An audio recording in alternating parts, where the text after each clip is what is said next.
bucket hit the ground before Maya even screamed.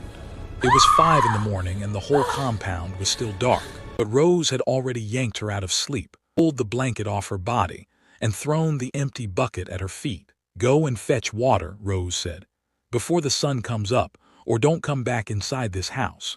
Maya stood there in the dark, barefoot on the cold floor, staring at the woman her father had married 2 years ago. She did not argue. She just picked up the bucket and walked out. That was her life now. Maya was 17 years old. She was quiet, hardworking, and smart enough to pass her exams every term without extra lessons. But none of that mattered inside that compound. What mattered was whether the food was ready on time, whether the clothes were washed before Rose woke up, whether the floor was swept clean enough that Rose could run her finger across it and find nothing. Her father, Daniel, was a good man. Maya believed that. But he worked in the city 3 hours away by bus, and he only came home once a month, sometimes less. When he was home, Rose was a different person.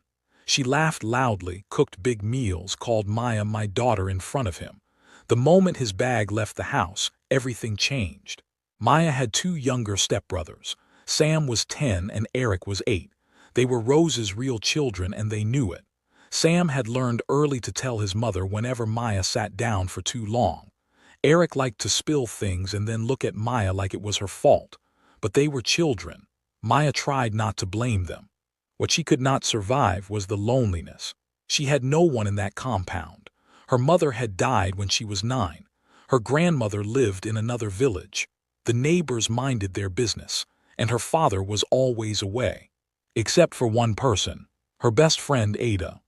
Ada had grown up 2 streets away from Maya's old house before they moved. They had gone to primary school together, secondary school together, shared one phone charger between them for 3 years, stayed up past midnight talking about everything and nothing.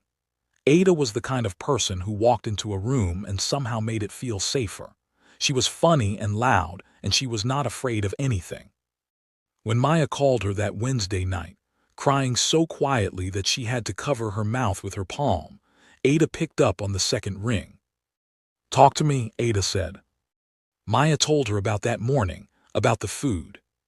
She had woken up at 4:30 to cook. She had made rice and stew, the way Rose liked it, with enough pepper and plenty of oil. She had set the table. She had called the boys for breakfast. She had done everything right. But Rose had come into the kitchen, looked at the pot, and without a word, picked it up and poured the whole thing into the gutter outside. "You call this food?" Rose had said, loud enough for the neighbor's wife who was passing on the road to hear. "You want to poison my children, lazy, useless girl." The neighbor's wife stopped walking. She looked at Maya standing by the door, and then she kept walking. Maya stood there with nothing to say and nowhere to go. "She poured it in the gutter," Maya whispered into the phone that night. "The whole pot, and the neighbors saw." There was a pause on Ada's end. Then Ada said, "Which holiday is coming up next?" Maya wiped her face. "What? When is the next break from school?" 2 weeks. "Good," Ada said. "I'm coming." "Ada, you don't have to." "I'm coming, Maya. Book me a spot on the floor. I don't need a bed. Just let me come and stay for a few days." A short pause. "Relax. Let me come there for a while. We will see who runs that house." Maya almost laughed. "Almost. You're going to get yourself in trouble." "I have been in trouble before," Ada said cheerfully. "I survived. See you in 2 weeks." She hung up before Maya could argue. The next morning, Maya told Rose. She waited until Rose was in a decent mood, if decent was even the right word for any mood Rose had. Rose was at the kitchen table drinking tea, Sam and Eric were outside, and the house was quiet. Maya stood at the kitchen door and said, "My friend is coming to visit during the holiday. She'll stay for a few days." Rose put down her cup slowly. She looked at Maya the way she looked at a stain on the wall. "Your friend?" "Yes." "Who gave you permission to invite someone into this house?" Maya held the door frame. "She's my guest. I just wanted to let you know in advance." Rose stood up. "This is my house. You don't invite people here without asking me first. What is wrong with you? You have no home training at all." "I'm telling you now," Maya said quietly. Tell her not to come. She's already made plans. Rose crossed the kitchen in 3 steps. She stopped very close to Maya, close enough that Maya could smell the tea on her breath. You think because your father pays the rent you can do whatever you want. You are a child with no mother and no sense. If your friend sets foot in this compound, she will work like everyone else. And if she gives me any trouble, I will send both of you out. Maya did not move. She did not speak. She just waited until Rose was finished, then said, "I'll let her know when to arrive," and walked back to her room. Her hands were shaking when she closed the door, but she had not backed down. That was new. Those 2 weeks passed the way bad weeks do, slowly, and with more suffering than usual. Rose seemed to sense something had shifted, and she did not like it. She doubled the morning chores. She sent Maya to the stream to wash clothes even on days when the tap was working. She called her stupid in front of the boys so many times that Eric started using the word too, and Maya had to leave the room before she said something she could not take back. On the Thursday of the first week, Rose made Maya rewash a basket of clothes because she said they still smelled. Maya stood at the stream in the hot afternoon sun and washed them a second time. Her hands were raw. A woman from the other side of the stream watched her for a moment and said, "That woman works you too hard, my daughter." Then she walked away with her own basket, and that was the end of it. On the Friday of the second week, Rose told Maya that her room was too small for a visitor. "Your friend can sleep in the store," she said. The store was a small room at the back with no window and bags of rice on the floor. Maya said, "She'll sleep in my room." Her heart was beating fast when she said it. Rose stared at her. "What did you say?" "She'll sleep in my room," Maya said again. "On the floor, I'll give her my mat." Rose looked at her for a long moment. Then she walked away. Maya leaned against the wall and breathed slowly until her heart calmed down. It was a small thing, but it was the first time in 2 years she had held a line twice in the same month. She kept the phone call in her mind like a small fire. Ada was coming. Something was going to change. The day Ada arrived, it was a Saturday, around midday.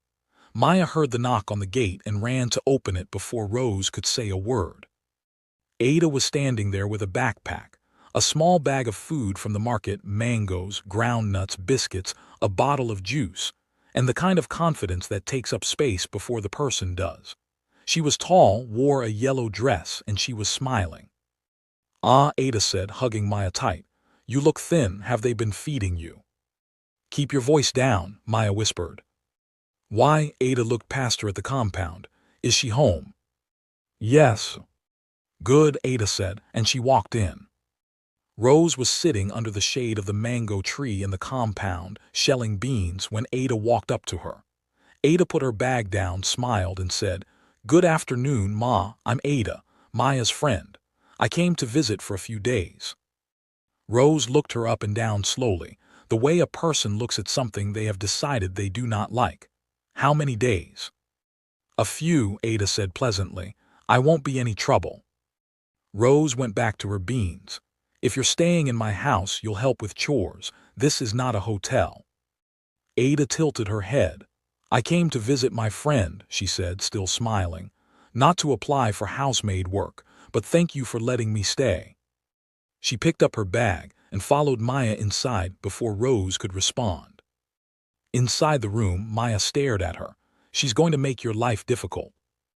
Ada dropped her bag on the floor and sat down on the edge of the bed. "Let her try."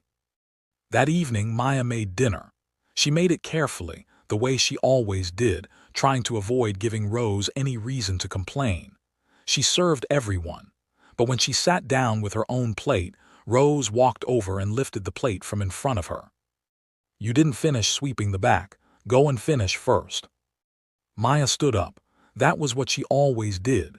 She stood up, she went, she came back to whatever was left. But Ada reached out and put her hand on Maya's arm. Then she looked at Rose. "She swept the back," Ada said. "I watched her do it."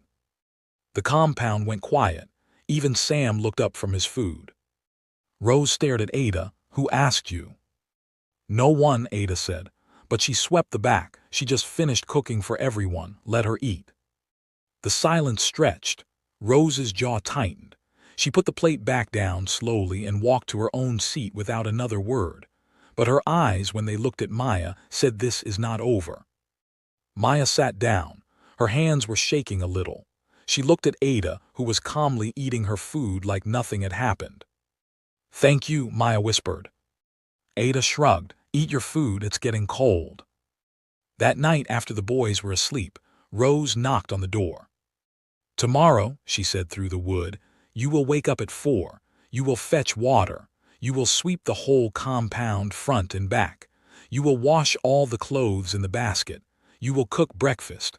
And your friend will not interfere in what does not concern her." Ada was sitting on the floor eating ground nuts. She called out clearly, "Good night, Ma." There was a long pause, then footsteps walking away. Maya pressed her back against the wall. "She's going to make it worse." "She's already been making it worse," Ada said. "For how long? 2 years. And what happened?" She held out the bag of ground nuts. "Take some." Maya took some. The next morning, Sunday, Rose increased the workload exactly as she had promised. The water basket had twice as many clothes in it as usual. Maya counted. Some of the clothes were Rose's good outfits that had not even been worn, just added to the pile. Maya carried the first bucket to the back without complaining. Ada followed her. Rose came out to watch, leaning against the wall with her arms folded. "Your friend should help," Rose said to Maya. "She's eating my food and sleeping under my roof." "She's my guest," Maya said quietly. "Guest?" Rose laughed, sharp and short. "You're a visitor yourself in this house. You don't invite guests. You don't own anything here." Something moved in Maya's chest. A familiar tightening she had learned to swallow. She looked down at the clothes. Ada took out her phone. Rose did not notice immediately. She was still talking, her voice rising, running through the list of everything Maya had failed to do, everything Maya was, everything Maya was not. The boys were watching from the doorway. A woman from the next compound had heard the noise and was standing near the fence, pretending to look at something else. "You are useless," Rose said. "Just like your useless mother. You couldn't even keep your father here. He ran away because of you." "Continue," Ada said quietly. She held up the phone a little higher. "I'm listening." Rose stopped. She looked at the phone. "What are you doing?" "Recording," Ada said simply. "Continue what you were saying about her mother." Rose's face changed. "Turn that off." "I don't think so." "Turn it off right now, or I'll throw it on the ground." Ada looked directly at her. "Try." The word was not loud. It was not rude. It was just very calm. And that calmness was more frightening than shouting. Rose looked at the phone. She looked at Ada. She looked at the neighbor's wife by the fence, who had now stopped pretending. Then she turned and walked back inside. The door closed. Maya stood very still with a wet cloth in her hands. The compound was quiet except for the sound of water dripping from the basket. "Did you actually record that?" she finally asked. "From the part about your mother," Ada said. She put the phone in her pocket. "Go and hang those clothes, I'll help you." They worked side by side and did not speak much. But Maya kept looking at her friend, this person who had come all this way with her backpack and her mangoes and her unshakable nerve, and she felt something in her chest loosen. A knot she had been carrying for 2 years without knowing it was there. Monday came, and something had shifted in the house. Rose was quieter. She still gave orders, but she did not shout them. She gave Maya chores, but they were the normal ones, not the punishing kind. She watched Ada the way a person watches something they cannot figure out. Ada behaved as if nothing had happened. She sat in the compound and ate mangoes. She helped Maya peel vegetables.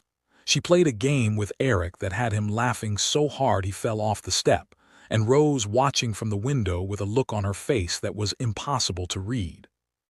At night, Ada showed Maya the videos. There were 3 of them recorded at different moments. The one from the stream, a shorter one from the evening before, when Rose had snapped at Maya for letting the candle burn too low, and the long one from Sunday morning. "What are you going to do with them?" Maya asked. "Nothing," Ada said, "unless I have to." "What does that mean?" Ada looked at her. Your father calls you every week, right? Every Friday. Does he know what happens here? Maya was quiet for a moment. I don't want to cause problems. Maya, Ada's voice was patient, but there was something firm underneath it. You waking up at 4 in the morning is a problem. Her pouring your food in the gutter is a problem. Her calling you useless in front of people is a problem. You not telling your father is how she gets to keep doing all of it. Maya looked at the floor. I'm not saying you have to send him the videos tonight, Ada said. I'm just saying he should know. If I tell him, she'll say I'm lying, or she'll cry and he'll feel sorry for her. It always goes that way.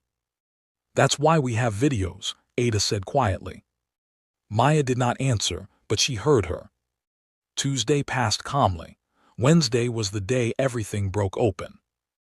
It started in the late afternoon. Maya had been at the neighbor's house briefly, borrowing a cup of sugar. When she came back, Rose was at the gate. You left the house without telling me, Rose said. I was just at Mama Kemi's. You left without telling me. In this house you ask permission. Maya felt her jaw tighten. I'm 17, not 7. The words came out before she could stop them. They surprised her. They surprised Rose. Rose stepped close. What did you just say to me? I said I'm 17. I went to borrow sugar. I was gone for 10 minutes. You want to be rude to me in my own house. It's not your house, Maya said. Her voice was quiet, but it was steady. It's my father's house. Rose raised her hand. Ada appeared in the doorway. Not with a phone this time, just standing there watching, but that was enough. Rose's hand stopped in the air. The two of them looked at each other, and Rose lowered her hand. Get out of my sight, Rose said to Maya, her voice tight and cold. Both of you. They went inside. Maya's heart was hammering. You okay? Ada asked. I think so. Maya sat on the bed. She almost. I saw. If you hadn't been there. Ada sat down next to her. I know, but here's the thing, Maya, I can't be here forever. I'm leaving Saturday, so we need to finish this before I go. Maya looked at her. Finish it how? Call your father tonight. Ada. Not to accuse anyone, just to talk to him. Tell him you need to speak with him when he comes next, and I'll send him the video before Saturday. Maya stood up and walked to the window. The compound outside was quiet. Eric was drawing in the dirt with a stick. Sam was reading under the tree. Rose was nowhere in sight. If I do this, Maya said slowly, everything changes. Yes, Ada agreed. And not necessarily in a good way. Maybe not at first, but Maya. Ada waited until Maya turned around. Look at you. You're 17 and you look like someone who has been apologizing for being alive for 2 years. You cook and clean and fetch water and stay quiet, and she still pours your food in the gutter. What exactly are you protecting by keeping quiet? Maya had no answer. That night she called her father. Daniel answered on the second ring the way he always did. He had a big warm voice and he always said her name like he was glad to hear it. Maya, how are you, my daughter? I'm okay, Dad, she hesitated. I need to tell you something. There was a pause. Tell me. So she told him, not everything, not all at once, but she told him about the food, about the 4 o'clock mornings, about being called useless in front of the neighbors. She spoke quietly because she was not sure where Rose was in the house, but she said it. Her father was silent for a long time. Why didn't you tell me before? He said at last. I didn't want to cause trouble. Another silence. I'm coming this weekend, he said. His voice was different now, quieter. I was planning to come next week, but I'm coming this Saturday. Okay, Maya said. And Maya, you should have told me earlier. Whatever happens, you can always tell me. She nodded even though he couldn't see her. Okay, Dad. Thursday morning. The house felt different. Rose was moving through it like she sensed something coming but could not name it. She did not shout. She did not give extra chores. She watched Ada with something that was no longer just irritation. It had edges now. At breakfast, Rose sat across from Ada and finally spoke to her directly. You've been here almost a week. 5 days, Ada agreed pleasantly. When are you leaving? Saturday. Rose nodded, looked at her tea. Then she said very carefully, You've been putting ideas in Maya's head. Ada looked at her. What kind of ideas? That she can talk back. That she doesn't have to respect the person who feeds her. I haven't put anything in her head, Ada said. She's smart enough to think her own thoughts. What I've done is stand next to her while she thinks them. Rose's eyes narrowed. You think you've helped her. You'll leave on Saturday and I'll still be here.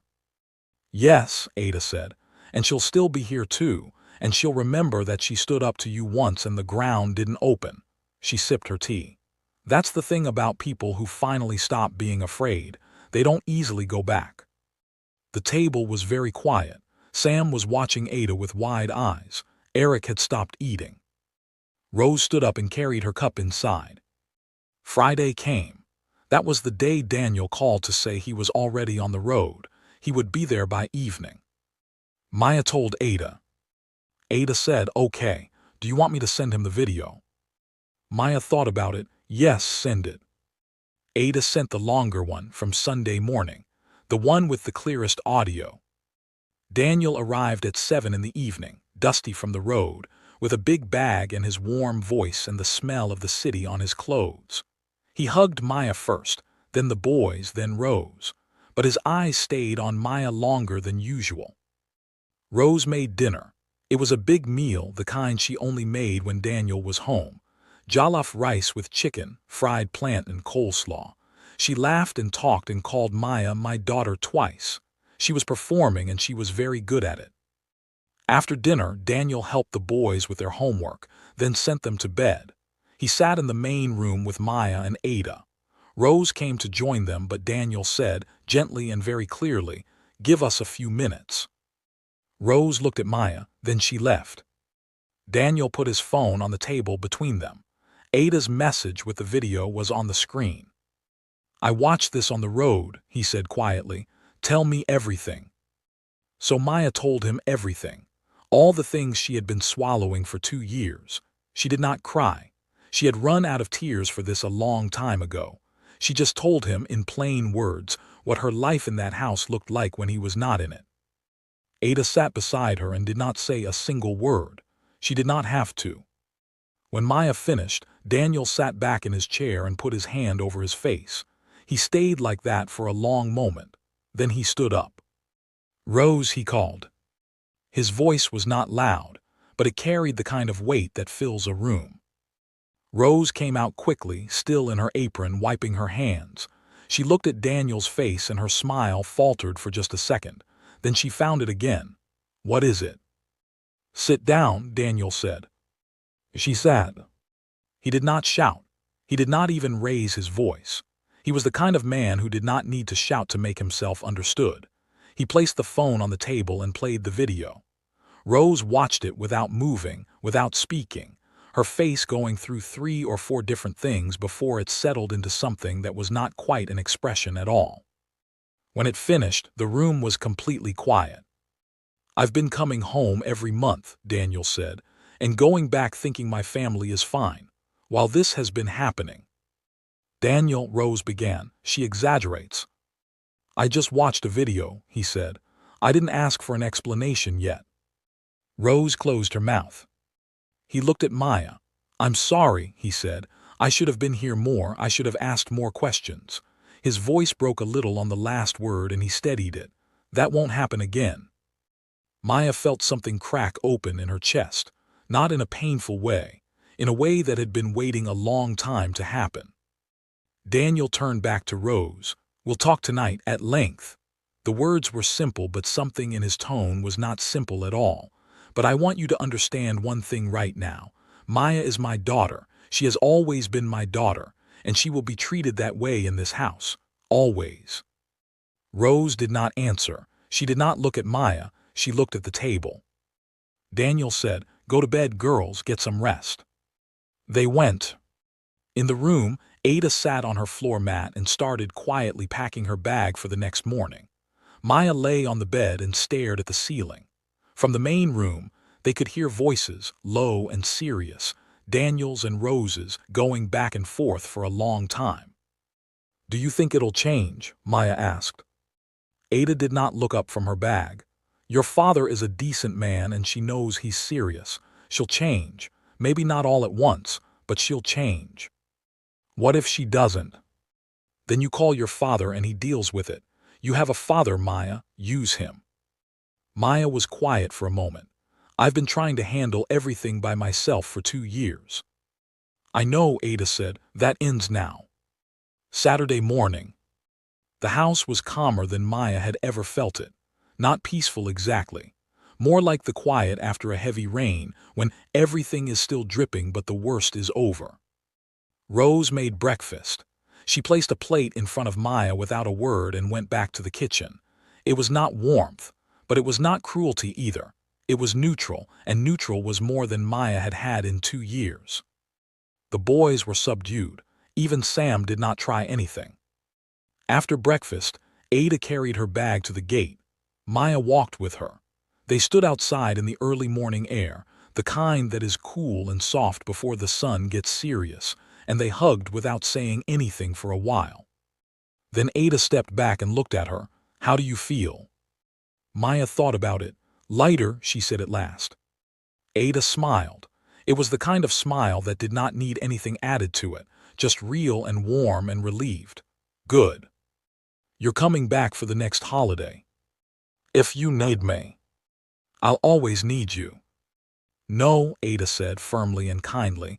"That's not true anymore. You stood in that house and you spoke. You called your father and you told him. You did that yourself. I was just standing next to you." She picked up her bag. "You don't need me to be brave, Maya. You just needed to remember that you already were." The bus was coming down the road. Ada flagged it down, squeezed Maya's hand once and climbed on.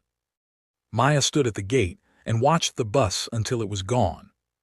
Then she turned and walked back into the compound. Her head was up. Her shoulders were back. The compound looked exactly the same, the mango tree, the water drum, the worn patches on the ground, but she moved through it differently now. Rose was in the kitchen, washing the breakfast plates. She heard Maya come in.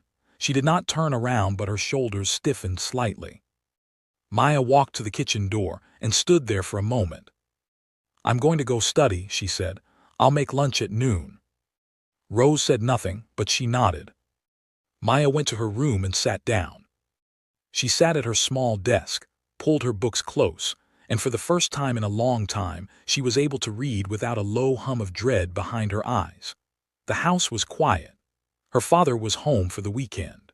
Her best friend was on a bus going back to her life, probably already eating the last of the ground nuts and looking out the window with that look she had, like the world was amusing and manageable and worth paying attention to.